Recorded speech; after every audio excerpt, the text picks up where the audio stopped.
Fala galera, eu sou Adriana Pires, atriz, diretora, sou professora do Wolf de voz aqui na escola desde 2009 e tenho esse trabalho de pesquisa vocal há bastante tempo já. Bom, eu sou André Capuano, eu sou ator, diretor, professor de teatro também, professor aqui também no Wolf há algum tempo e tenho uma vertente de investigação do trabalho de corpo do ator. Então, sou professor de expressão corporal aqui.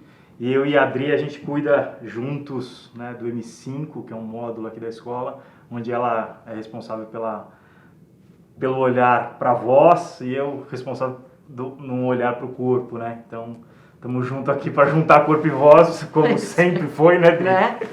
Que é uma coisa só. E acho que tem uma coisa que é interessante nisso, que essa oportunidade da gente estar junto olhando o M5 é uma coisa...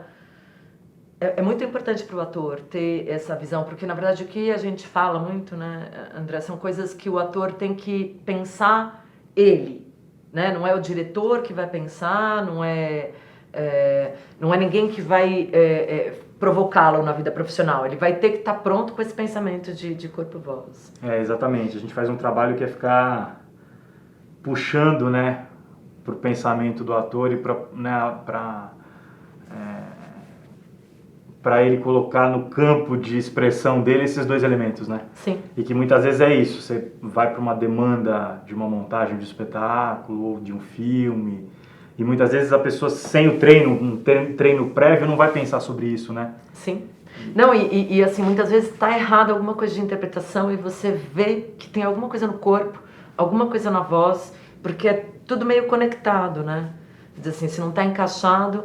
Porque a gente escolheu uma profissão que é muito física, né? Ela é muito...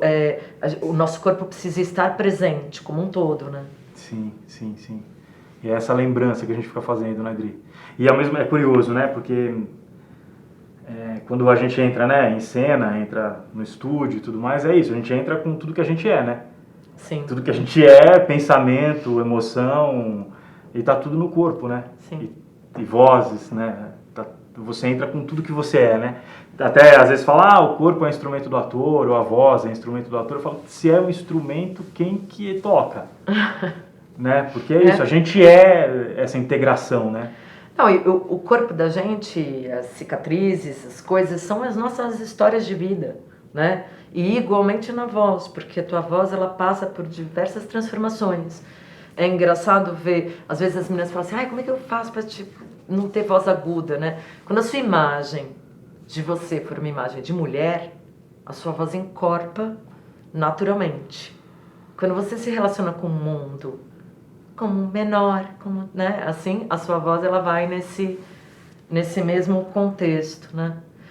E é engraçado que essa geração deles, como estão muito aqui, principalmente agora a pandemia, né? Que foi uma coisa muito difícil, a gente ficou muito em casa, né, tal. Muito essa relação aqui, eu sinto que eles têm uma grande dificuldade de se conectar. Às vezes eu vejo uns que estão no Instagram, se olhar no Instagram, a pessoa está toda preenchida, né, no Instagram. Aí quando chega no palco, parece que está faltando alguma coisa, né? Essa questão da gente... Isso, a pandemia revelou muito algo que já vinha, né, acontecendo, de alguma maneira se materializou ainda mais, né? Que tem tem um abandono do corpo, de um corpo expressivo, né, de uma voz expressiva, né? Eu sinto isso, assim. Sim. Que se não é o teatro, se não é o cinema, se não é, né, o campo da expressão das artes do corpo, né, onde a gente muito pouco você tem de espaço na vida cotidiana para poder se enxergar, se olhar, se transformar, né? Sim. Se transformar enquanto um criador da sua própria realidade, né? Como você disse isso, né? O teatro tem essa possibilidade da gente, e a arte, né? Essa possibilidade da gente, às vezes, inverter umas chaves, né? Como essa você falou, da voz, né? Sim. E às vezes você vai pela técnica e a técnica muda a personalidade da pessoa, né? Super. Ela revela, né? Pela técnica é possível revelar algo muito profundo e muito estrutural e ao mesmo tempo, por ela, você consegue reverter e transformar coisas muito profundas nas pessoas, Sim. né? Sim. E aí eu queria ouvir de você, depois eu conto também como é que foi essa sua relação com a escola, com o aprendizado da escola que vai além das técnicas, que para mim também foi uma descoberta artística. E assim, os primeiros parceiros da gente são da escola, né? Ou são professores, ou são, né? Total. Eu até hoje, o meu círculo das pessoas que eu trabalho, ou são diretamente ligadas a alguma turma. Eu fiz a Escola de Arte Dramática, né, de São Paulo. E então ou é alguém ligado a... Eu falo Escola de Arte Dramática porque a gente fala EAD, hoje Sim. É o ensino à distância, Sim. né? Mas então, falando EAD, é a Escola de Arte Dramática. Ou é alguém ligado diretamente, é da minha turma, ou é de uma turma próxima, ou é amigo de alguém de uma turma. Então, de alguma maneira, aquilo vira uma rede, né? Uma rede de contatos profundos. Eu acho que tem uma questão da escola que você trouxe, que é uma possibilidade de você ter relações muito profundas. Sim. Uma investigação profunda com você mesmo, um espaço para você se investigar, né? E estabelecer relações profundas com o outro, porque tem uma continuidade e não tem uma exigência de mercado imediata, né? Você tem uma exigência de autodescoberta, de aprender a fazer arte, né? Então, para mim, foi uma... nem sei, eu não sei nem o que seria se eu não tivesse feito a escola, eu seria outra pessoa, em todos os sentidos. Não sei nem se eu seria ator, se eu não tivesse feito. Talvez eu fosse, porque eu já fazia, trabalhava há algum tempo, entrei muito novo na escola, com 17 anos, mas já fazia teatro profissional desde os 14. Só que quando eu entrei na escola, eu falei, nossa senhora, quanta coisa que tem para descobrir, quanta coisa e quanta dificuldade que eu tenho. Coisas que eu não enxergava, então eu enxerguei tanto possibilidades, né, que eu falei, nossa, isso aqui é muito legal, me deixa preenchido, e outras coisas que eu falava, nossa senhora, como é que eu ultrapasso isso? Quantas fragilidades eu tenho, né? E a escola me deu essa possibilidade de ficar lá 4 anos, né, investigando isso, e com colegas, né, que na relação a gente se descobre muito, né? Então, é uma possibilidade profunda, e foi na escola que eu descobri o trabalho de corpo. Porque eu entrei na escola muito novo, eu digo até que meio por sorte, porque é isso, eu não tinha nenhuma base. E entrei na Escola de Arte Dramática, que é super concorrida, né? Entrei, me empenhei muito, fiquei 2 meses ensaiando loucamente, né? Tive a ajuda de uma amiga diretora que ficou comigo ali. E aí descobri também que teatro e arte é trabalho, é sua hora, é horas e dias e madrugadas de trabalho. E aí consegui passar. Mas quando eu entrei, eu percebi que, nossa, eu não tinha base nenhuma. Era ali que eu ia construir a coisa. E foi ali que eu descobri o trabalho de corpo, que eu falei, nossa, isso aqui... E foi com um trabalho de corpo próximo da dança, que foi o trabalho do Laban, que tinha a ver com dinâmica de movimento, com espacialidade. Eu falei, nossa, isso aí quando eu entro em cena... tá acontecendo, mesmo se eu não quero. Então, eu ter a consciência disso e poder jogar com velocidade, com espaço, com tensão, com atenção, isso aí abriu um campo muito bom, muito bom. E aí eu faço isso até hoje. E tem aula que eu dou que é dessa aula que eu tive lá há 30 anos atrás. E que eu uso o exercício de articulação que era do CPT. Vou tirar meu sapato aqui. Que era do CPT. Que com certeza o Antunes puxou de alguém, porque assim, eu resolvi ser atriz quando eu fui assistir, eu já tinha feito teatro na escola, tal, no Dante Alighieri, e no Clube Holmes com o Sérgio Ferrara, eu conheci o Sérgio Ferrara lá, no Clube Holmes, e aí eu falei, putz, agora quero fazer alguma coisa, e eu fui assistir o Paraíso Zona Norte, né, e aí, do Antunes, e aí eu falei, cara... eu quero isso. Só que eu tive uma amiga que entrou nessa época no CPT e pirou. Depois eu até entendi que a pessoa que era louca, mas eu era muito nova, eu fiquei com medo. Porque tinha aquelas coisas do Gurdjieff, né? De desprogramação mental, de prestar atenção no que você está comendo, então a pessoa começou a ficar meio noiada ali. Mas aí eu acho que também são pessoas que despreparadas, né? E aí eu falei, putz, vou pro Indac, né?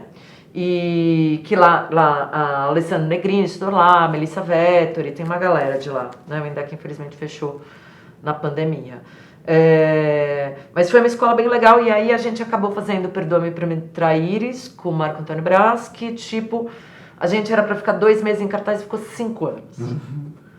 Foi tipo assim, de lá da escola, a gente fez 1 ano na escola, daí a gente foi pro Centro Cultural, chegou uma época que a gente chegou a fazer de quarta a domingo, lotando, dava fila de dar volta no quarteirão, foi uma loucura.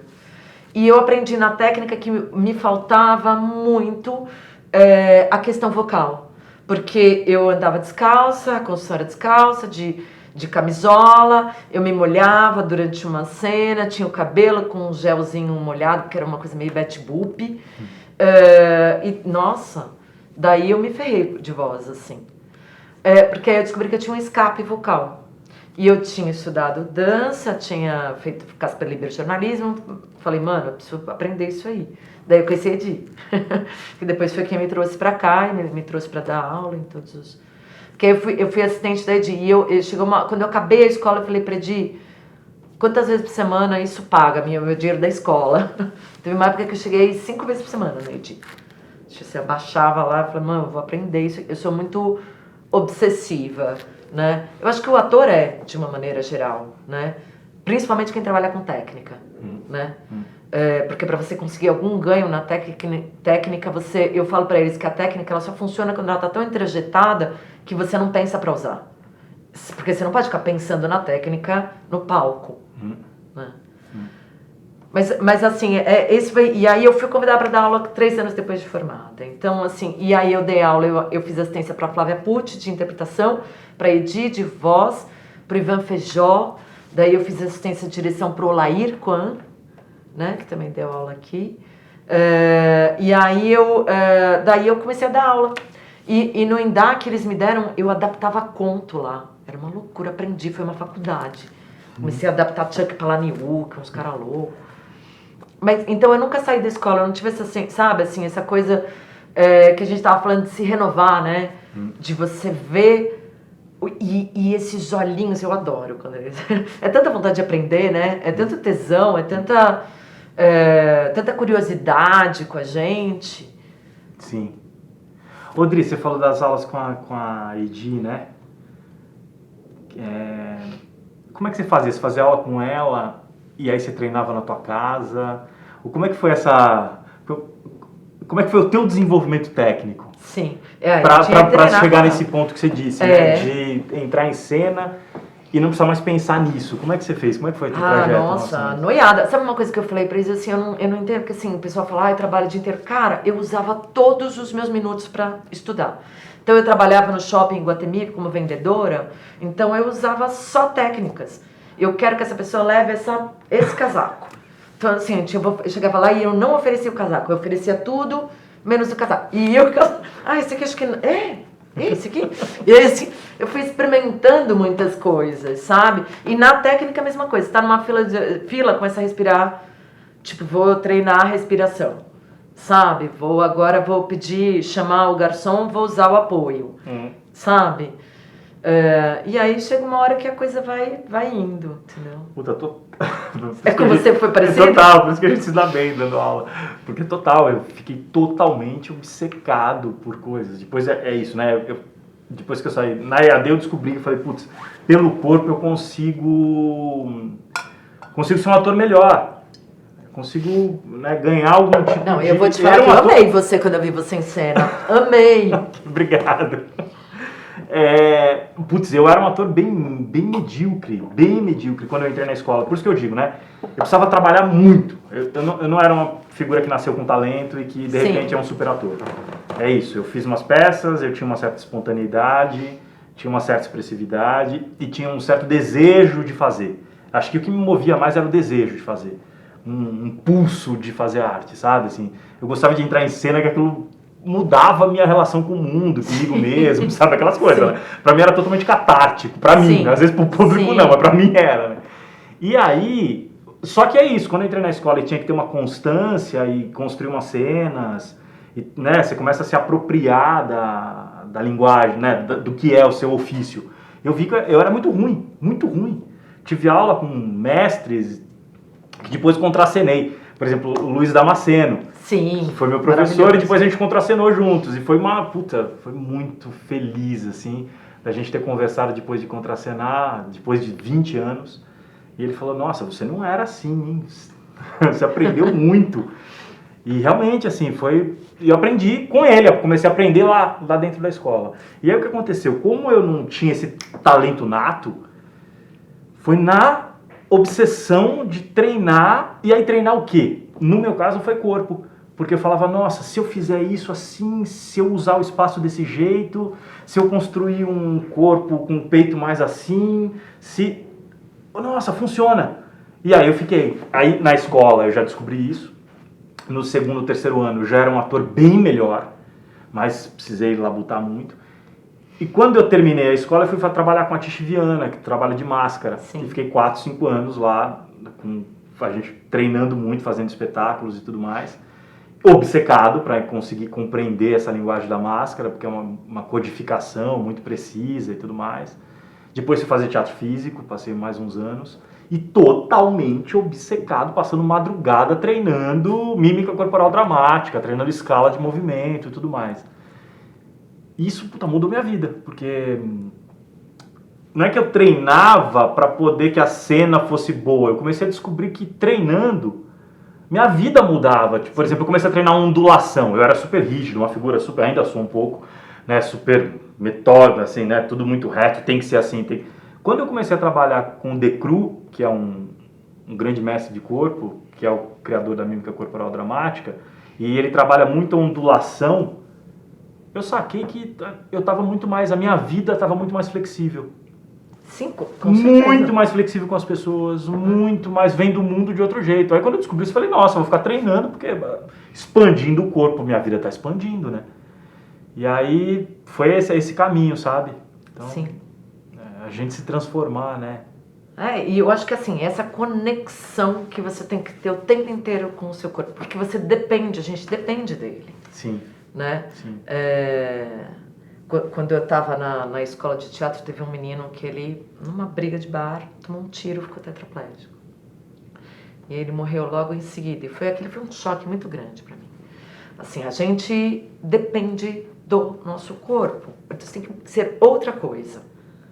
Né? Sim, então, sim. assim, cuidar dele, né? Sim. É engraçado, a gente tinha muito isso, né? Época de espetáculo, imagina, você não pode saltar de bug jump, não sei o que lá, você não pode se quebrar, você não pode deixar de estar. Eu cheguei a fazer espetáculo com escarlatina, né, assim, e hoje... Mas assim, tem coisas que mudaram, que talvez hoje você não veja, mas eu acho que alguma essência a gente tem que manter essa essência da pesquisa, sabe? Eu acho que assim, não interessa como eles vão fazer isso. Porque eles são a geração do fast food, a galera. É a geração do...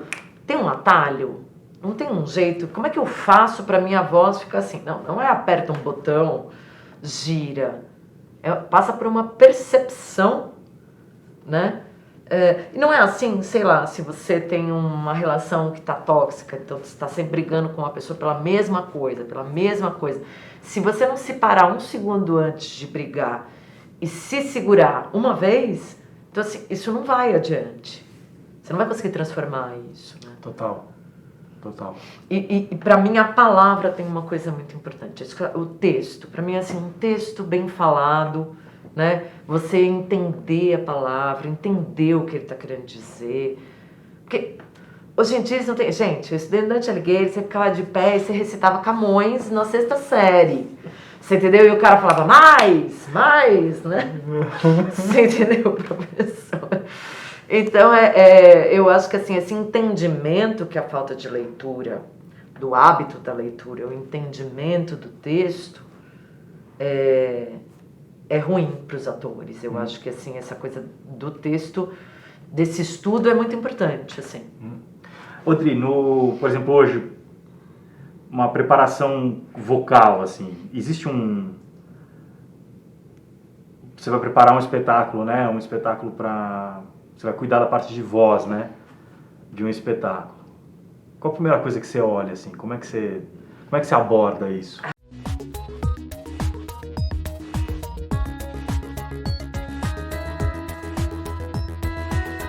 A primeira coisa é o entendimento do texto e o que o diretor quer. Sempre essa percepção. Eu sempre tento olhar onde o diretor está querendo ir. Porque como eu sou diretora, você tem que tomar muito cuidado para você não sair dirigindo. Se eu sair dirigindo junto, não, mas eu não saio. Eu tenho muito uma coisa de ter um feeling de onde a pessoa, de traduzir o que o diretor quer para o ator, né? E mostrar como ele chega. E é curioso, né? Porque é bem próximo do que eu penso assim também, porque existem hoje tantas linguagens, né? Tantas possibilidades expressivas, né? E sacar qual que é a voz para aquele jogo, né? Ou no caso, né? Por exemplo, qual é o corpo para aquele jogo, né? A gente tem um pouco essa função assim, né? Eu sinto um pouco isso, exatamente isso que você disse assim. Qual que é a expressividade daquela peça, né? Que é com esses atores, com esse diretor, com esse texto, com essa linguagem, com esse momento de mundo, né? Como é que a gente aborda, né, o modo expressivo, vocal, no teu caso, né, o corporal, daquele acontecimento artístico, né? Sim. Não, e assim, as possibilidades daquela pessoa, eu já fiz o corte, tinha um trabalho vocal meu muito, tipo, minucioso, de mudança de tom, sabe? Tipo, de quebra, de voz, assim. Mas nem todo trabalho permite que você faça isso. E quando a gente pega um grupo, também, quando você imagina uma coisa sem o grupo, você corre o risco de ficar no ideal, né? Né? Eu acho que tem uma coisa que a gente começou, né? Que eu até falei um pouquinho, já vinha se desenhando, a pandemia revela essa falta de, né, de alguma maneira, de espaço para uma autoinvestigação expressiva e tudo mais, né? Mas ao mesmo tempo, né, existe uma proliferação de possibilidades, né? Então, para o artista que está interessado nisso, ele pode entrar em tantas linguagens diferentes, né? Tantos modos de fazer. Muito. E isso mudou um bocado, né? Porque anos 80 tinha um tipo de treinamento meio específico, anos 90, até 2000, né? Um treinamento de corpo X, né? Eu venho de uma linha que vem do Grotowski, né? Que vai... E que é fundamental. Não, e o Grotowski mudou a voz no mundo, porque a pesquisa dele também é por onde você passa, que é, né, suas caixas de ressonância, não existe uma voz igual, né? Que ele é o único dos teóricos, né? Assim, que já tinha fono, é século XX, né? É demais, né? Demais o trampo do cara. Ele integra tudo, né? E de alguma maneira, e aí o Barba depois pega isso, né? Sim. E vai criar alguns treinamentos que durante um tempo era o treinamento padrão de grupos de teatro, assim, que era muito legal e dava para descobrir muitas coisas, né? Então, e depois tem algumas outras técnicas né, que vão sendo um pouco aquele modo de encarar o corpo ou a voz naquele determinado período. O que eu sinto hoje é que isso abriu completamente. Se você me perguntar qual que é o corpo hoje meio mais, né, que está mais presente nos treinamentos, eu não sei dizer. Né? E isso, por um lado, é muito interessante, né? Só que isso traz uma responsabilidade para o ator, para a atriz, de cuidar do seu próprio trabalho. Cuidar do seu próprio trabalho, porque não tem mais um trabalho do outro. Não tem mais um modo que você fala, olha, eu vou fazer teatro de grupo com fulano, o treinamento vai ser esse. Não tem isso. E, por um lado, isso é uma liberdade absurda, muito interessante. Me perguntaram esses dias, no ano passado, um espetáculo que eu faço, o que eu faço? A cena, qual é o meu trabalho maior de corpo nessa cena? É comer 1,5 kg de comida. Enquanto a Fabi, que é a atriz que a gente contracena, ela está falando um texto e eu estou comendo e tudo mais. Esse é meu trabalho de corpo nessa cena. Aí, perguntaram, como é que vocês aquecem? Como é que vocês treinaram? Porque é muito visceral. Não, o meu treino é fazer esse rango. É ver o que eu vou colocar no meu prato para comer 1,5 kg e às vezes provocar um vômito. Porque às vezes, num dia que eu acho mais interessante, vomitar ali enquanto eu como. É isso. Né? Então isso é muito bom. Aí fala assim, mas então não tem treino? Teve, são 15 anos de treino. Sim.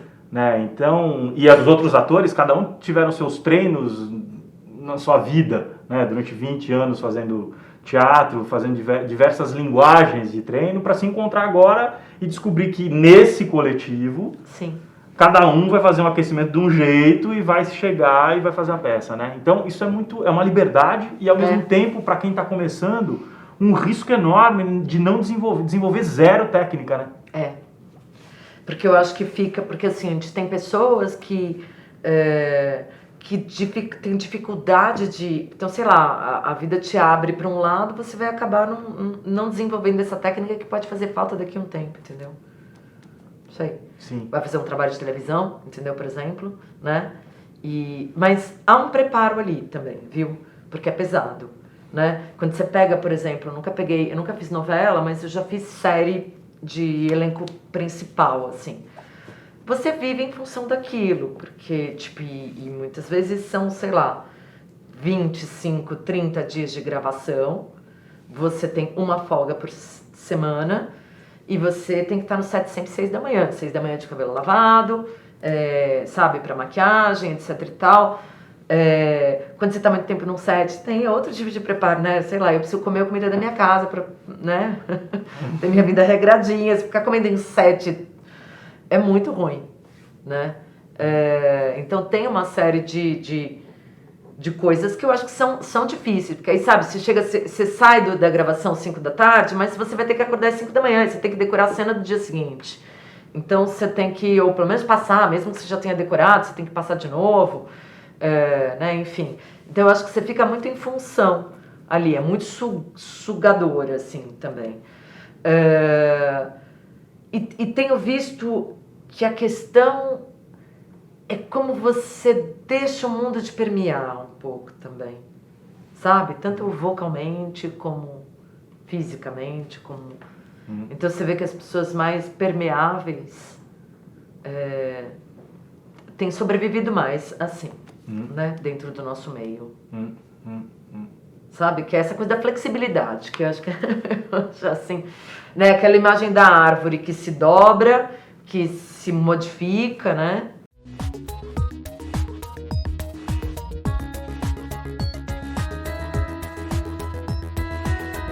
E me fala uma coisa, você, na EAD, assim, por que o corpo? Você falou, tá, beleza, eu sou um ator que não sou tão bom, que você se achava, e aí você achou que tinha... Mas por quê? O que te chamou nisso? Putz, porque me dava uma concretude na cena. É isso, material mesmo, assim, de eu não ter que ter uma ideia genial. Mesmo se a minha ideia era mais ou menos, quando eu ficava repetindo e jogando, por exemplo, voltando, né, lá na EAD, eu lembro que o que despertou foi o Laban, foi esse trabalho com, né, essa ideia da esfera pessoal, essa questão das dinâmicas de velocidade, né, se fazer um movimento chicoteando. E aí eu descobri que tomar água, se eu vou tomar água chicoteando, vira uma cena incrível, sem eu precisar ser... É isso, sem eu precisar ter alguma coisa que eu não conseguia apreender e que alguns colegas tinham, e que eu falava, nossa, esse cara é bom, talentoso, né? Sim. Eu saí fora do talento, eu saí fora disso, de ter que ser talentoso. Eu descobri que eu fazendo o trabalho corporal, a cena acontecia com muita qualidade. Não independia, né? Aí o talento foi se construindo. Sim. Né? Eu sacava isso, assim, que falo, putz, uma cena, eu vou conversar aqui com fulano, vou chegar a procurar alguma coisa dentro da minha mochila. Antes, eu falava, nossa, mas eu tenho que estar sentindo tanta coisa, eu tenho que estar... Eu não tinha onde pegar, eu não tinha onde me apoiar. E aí com o trabalho de corpo eu descobri que eu tinha o tempo todo apoio, o tempo inteiro. Eu tinha elementos para jogar. Se o movimento ia ser maior, se ia ser menor, se eu faço um movimento maior, que tipo de emoção que emoção nasce quando é maior, que emoção que nasce quando é menor, se é um movimento mais lento, que história, o que eu estou raciocinando quando eu estou abrindo uma mochila bem devagarinho, o que é que está passando pela minha cabeça, que tipo de sensação. E aí, treinando, eu descobri que o movimento é totalmente conectado com a emoção, né? Aí que eu fui sacando isso. Né? Não, e isso que você está falando tem muito a ver com Meisner. Saca? Porque, Sim. tipo assim, porque no cinema todo mundo, né? Então, é o Meisner. Porque é isso. Você sabe que o teste daquele A Vida Invisível, né? De Eurídice Guzmão, do Carinha Inu, era você contar que... A menina contar que ela perdeu um filho enquanto ela descascava um legume. E tinha que ficar 1 minuto confortavelmente parado olhando para a câmera. E é bem legal. Quando você vê o filme, você entende. A gente entende, Muito legal. entende isso. Mas que tem a ver, porque o que o Meissner fala é de reagir. Que atuar é mais reagir. Quando a gente tem essa coisa da ansiedade, você... Então, que você vinha com a ação, que nem você falou, você estava totalmente preenchido. Né? Você está em você. A partir do momento que você está na ação, você se deixa permear pela ação, ela vai te levar a lugares, né? A própria ação. Exato. E aí, no mesmo sentido, o seu colega de cena, entendeu? Exato, e é isso. Né? E descobrir que ficar repetindo isso, né? Por exemplo, vou abrir a mochila. Puta, é só isso. Né? Minha cena é essa. Eu lembro que eu tinha uma cena que era isso, né? Minha irmã chegava, eu acho que eu ia me matar, alguma coisa assim, ela chegava para impedir. Era uma cena criada, era um texto próprio, uma dramaturgia criada em improviso, né?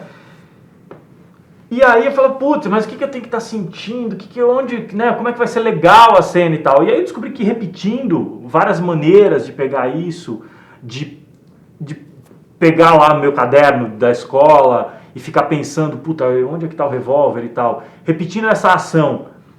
Quando eu não tinha a parte do corpo, eu ficava totalmente perdido, repetia tudo sempre igual. Não tinha técnica para mudar.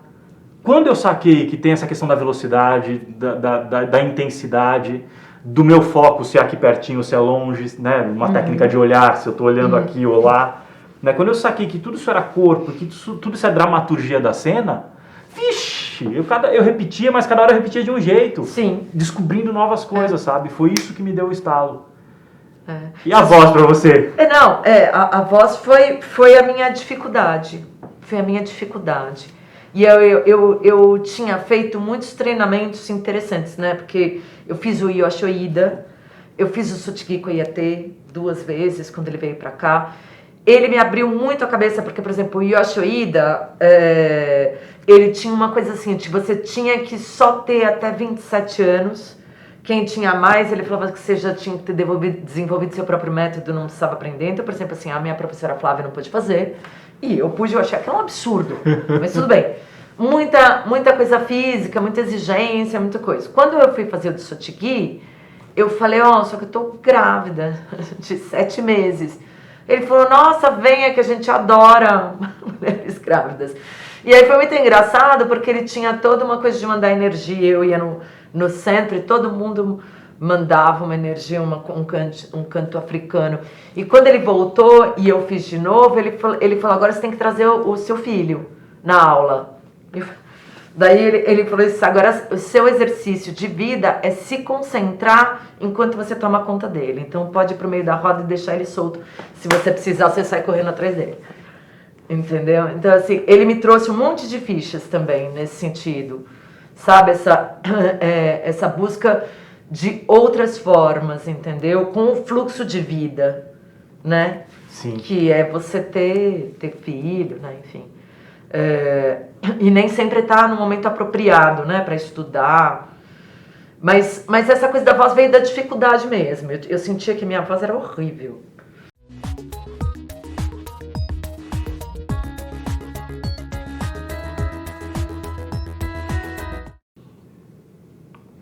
E aí foi assim.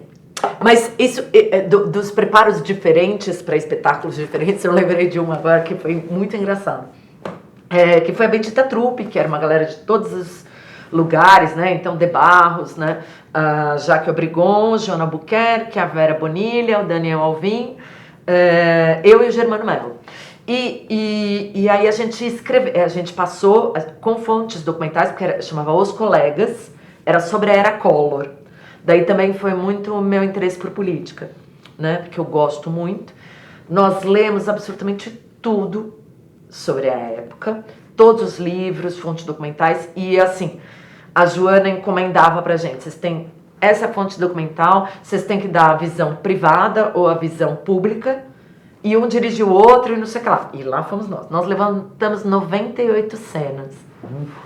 Daí a gente foi para um sítio, e a gente tinha que fazer 2 versões do sítio, né? Mas assim, eram os esquemas do Collor, tudo era um esquema, né? E a gente não conseguia se decidir entre as cenas.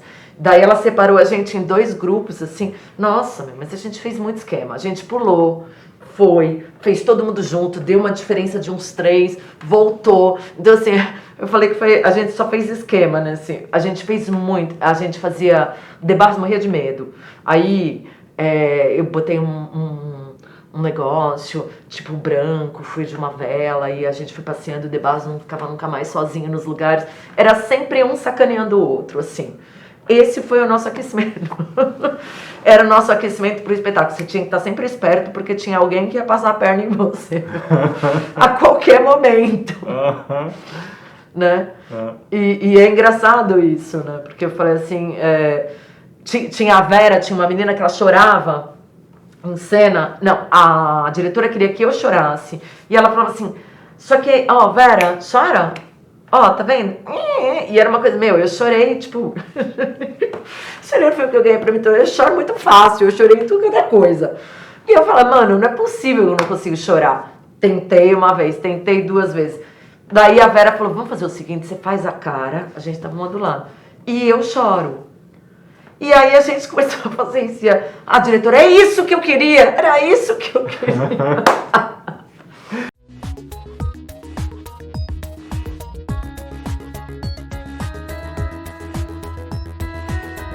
E como é que fica hoje, né? Eu digo até porque a minha rotina é isso. Eu tive, durante 15 anos, eu fiquei treinando elementos técnicos, pensando nessa ideia do teatro físico, né? Pelo menos 12 anos consecutivos.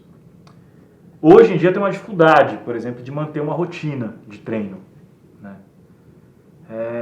E percebo muito nos alunos, em novos atores, assim, pouca disponibilidade, pouca possibilidade de criar teu próprio repertório, assim, sabe? Como é que fica isso, né, Adri? Uma coisa que eu acho que assim, eu tinha comentado com você que meu filho vai estudar cinema, né, em Portugal, então assim, ele tá optando por uma coisa que é parecida com o que eu e o Dani fazemos, né, o Dani é roteirista e diretor, eu sou atriz e diretora, então ele tá optando por ser freela. Então a primeira coisa que a gente falou pra ele é que ele tem que ter um nível de disciplina infinitamente superior às outras pessoas. Porque é isso, sabe, André? Assim, eu consegui agora, porque eu fiquei doente, tinha que ficar boa, eu mantive a rotina de treino físico, tipo, religiosa, né? Porque faz uma diferença pra gente nesse tipo de momentos. E acho que sempre, né? Mas eu acho que você tem que ter um horário fixo, mesmo que seja 15 minutos, 20 minutos, você tem que ter essa conexão. E tem uma questão, né? Porque às vezes eu sinto dos alunos uma ansiedade, né? Daquilo funcionar em cena imediatamente, sabe? Né?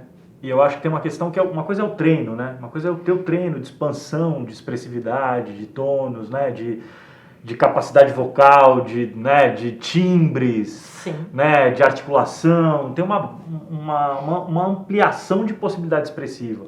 Não significa que você vai aplicar conscientemente, imediatamente, aquilo na cena, né? Sim. Existe, como a gente disse, né? Acho que existe uma linguagem da peça, que ela vai exigir um tipo de treinamento X, que seja esse, um passar a perna no outro, né? Ou é isso, eu fazer 1,5 kg de comida. Só que a gente já teve treinamento técnico. Exatamente. E eu sigo treinando coisas diferentes, né? Sim. É isso, teve um momento que eu tive que jogar técnicas que eu estava trabalhando fora, tive que fazer o oposto. Sim. Né? Por exemplo, é isso, eu fiz bastante treinamento energético, baseado nessa linha do Grotowski e tudo mais. Depois eu fui fazer decru, que é codificado, apolíneo, sabe? Para poder criar um novo ponto de descoberta. Sim. Né? Então, de tempo em tempo, né? Como é que é mudar a própria investigação de corpo ou de voz, de expressividade, né? Sim. Acho que a gente tem que falar isso.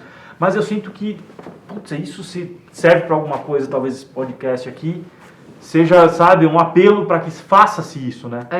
É muito necessário, assim, e alguns alunos falam, mas para que serve isso? Eu falo, daqui 10 anos, daqui 5 anos a gente conversa. Tem coisas que é imediata, o cara vem feliz, né? Fala, nossa, deu certo na cena. Sim. Eu falo, isso aí talvez seja a coisa menos importante do que a gente vem treinando.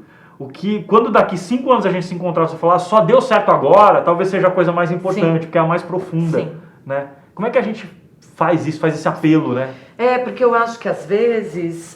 outro dia eu fiz uma pergunta para uma aluna, eu estava atendendo ela no individual, para TV e tal, e aí eu falei assim, onde você se imagina daqui 2 anos na sua carreira? Ela tem 23 anos. Ela falou, putz, essa pergunta é boa, hein? Não sei. Mas é que assim, se você não se visualiza a médio prazo, você não sabe para onde você está indo, você fica tirando para tudo quanto é lado. E aí eu também às vezes vejo eles fazendo aula de dança, aula de patins, aula de não sei o que, aula de não sei o que, aula de não sei o que, sem um foco. Entende? Então assim, eu acho que você tem que pensar, o que eu me identifico mais? É TV? Mas tudo bem, eu posso me identificar com TV, eu tenho a cara disso, onde eu me vejo? Eu vou estar eu sou igual a menina que está protagonizando? Eu posso estar numa série? O que tem a minha cara? Né? Esse autoconhecimento que a gente tem que ter, porque aí, através desse autoconhecimento, a gente vai ver o que está faltando. Se você tiver um olhar, né, preciso sobre você mesmo. Sim. E a possibilidade, né, de você ser agente do seu, né, e aí no sentido mais profundo, né? Sim. Agente do seu próprio trabalho, né? Eu acho que essa questão que a gente está, né, conversando aqui, porque aí somos 2 atores, né, ator e atriz, e de alguma maneira a gente caminhou, né, para uma certa especialização, né, Sim. em corpo e voz, mas a gente sabe que está tudo integrado, né?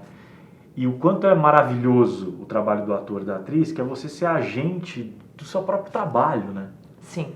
É isso, você depende, é claro, você depende dos encontros, da dramaturgia, do diretor, né, mas, putz, a essência do teu trabalho está na tua presença, né? Na tua presença, na tua qualidade de presença. Isso é incrível, né?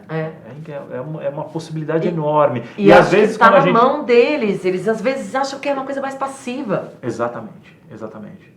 É o contrário, né? É o contrário. E se a gente vai... E aí que eu acho que a técnica, né, tanto o trabalho vocal quanto o trabalho físico, de alguma maneira, é uma possibilidade de despertar isso. Falar, cara, você tem que treinar. E você treinando, você vai ficar bom. Ponto. Sim. Ou seja, você é dono do teu trabalho. Sim. Né? E você vai fazer coisas, não é que muito além do que um diretor imagina que você pode fazer. Porque às vezes é isso, fica pensando, eu tenho que acertar o que o diretor está pedindo. Aí não consegue nem chegar naquilo. Porque aí você quer acertar o quê? Exatamente. Não tem certo e errado em arte, entendeu? E eu acho que assim, é essa coisa de ser aceito. Por isso que eu volto, que eu acho que é sempre uma coisa que bate. Óbvio, a gente como ator, a gente é testado o tempo inteiro. E de alguma maneira você tem que ter uma tranquilidade com isso, né? Você tem que saber que esse teste, ele não é você, ele não traduz você, né? Mas às vezes eu vejo, por exemplo, eles falam, eu não queria fazer publicidade, eu queria mesmo era fazer... Cara, a vida te escolhe muito mais do que você escolhe ela, desculpa te falar. Mas é um pouco isso, porque você vai emanando. Então você quer fazer outra coisa? Então, entenda de verdade o que você quer, né?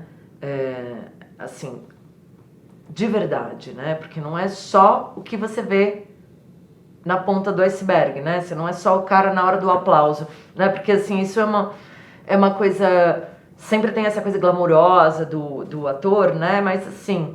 Nossa, o Joca não quis ser ator, né? Mas assim, quando ele resolveu trabalhar na nossa área, eu dei muita risada, porque assim, ele odiava, ele falou assim, nossa, eu nunca vou querer fazer isso. Vocês trabalham todo final de semana, vocês nunca têm, né? A gente tem uns tempos livres, às vezes, no meio da semana, não tinha nada a ver, né?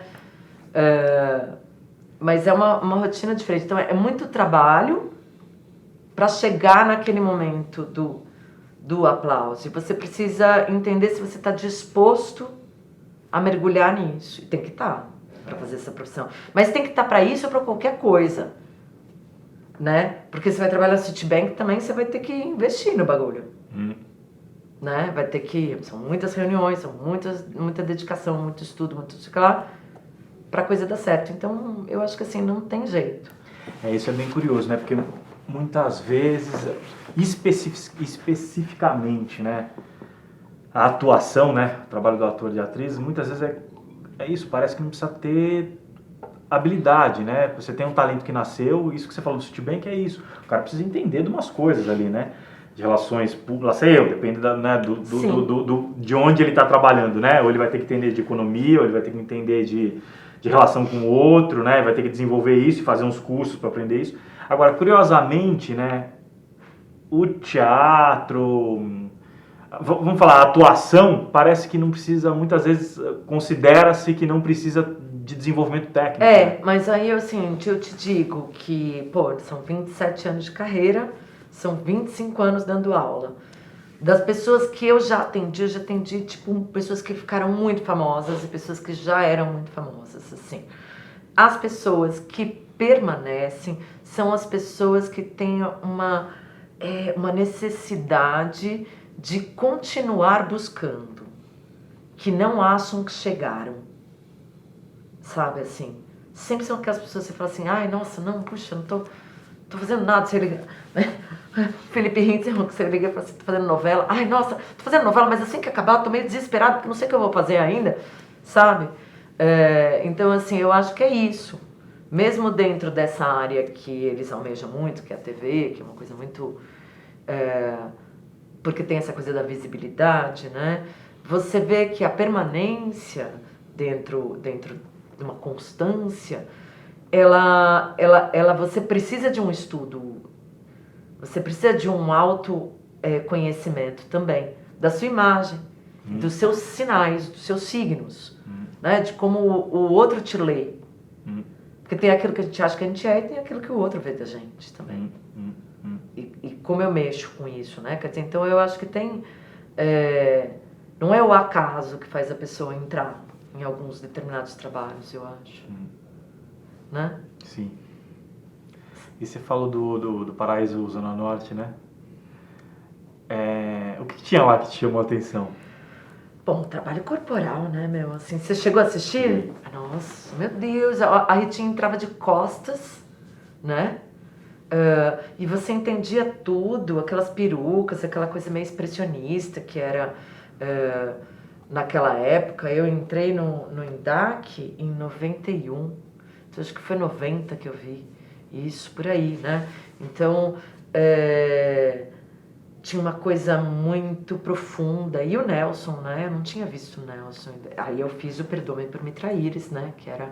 Fiz parte de uma companhia de Nelson. Meu Deus, foi uma hora, né? Porque a família do Nelson veio ver a gente. E aí eu passei o Réveillon de 95 para 97 na casa do Nelson. Na casa do Nelson, com a máquina de escrever do Nelson. Nossa Senhora!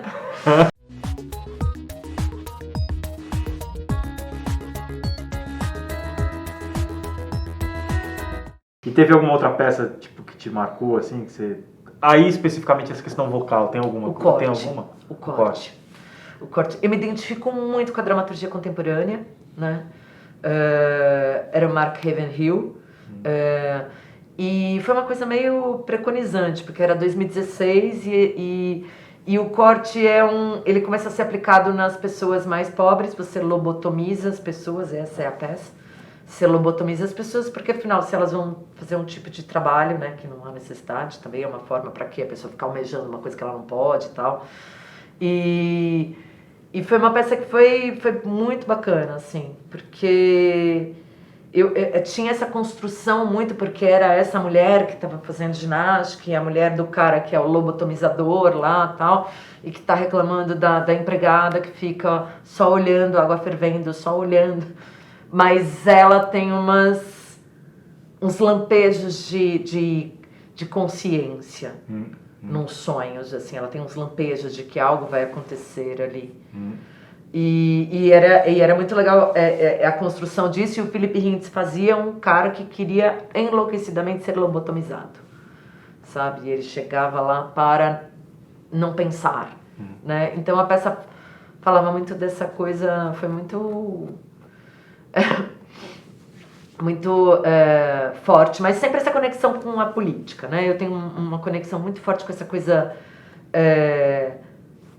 social, né? Sempre tive uma sensação de uma função com isso. Mas esse trabalho era essa voz que de repente ela tinha essa voz toda, né? Tipo assim, sabe? A pessoa que estava fazendo ginástica, enquanto falava com o marido, como se estivesse assistindo uma Jane Fonda, um negócio. Mas com os pezinhos, sabe? De 1 quilinho, sabe? Uma coisa bem ridícula, né? De meio quilo, sabe? Assim, aquele bem, né? Tipo, só pra fazer Então tinha essa voz dessa futilidade e tal, e os lampejos de humano, né? Assim, no meio disso tudo. E foi um trabalho que eu gostei bastante de produzir, sabe, né? Assim, FAAP, nossa, quando a gente assinou na FAAP, a gente tinha uma dívida de...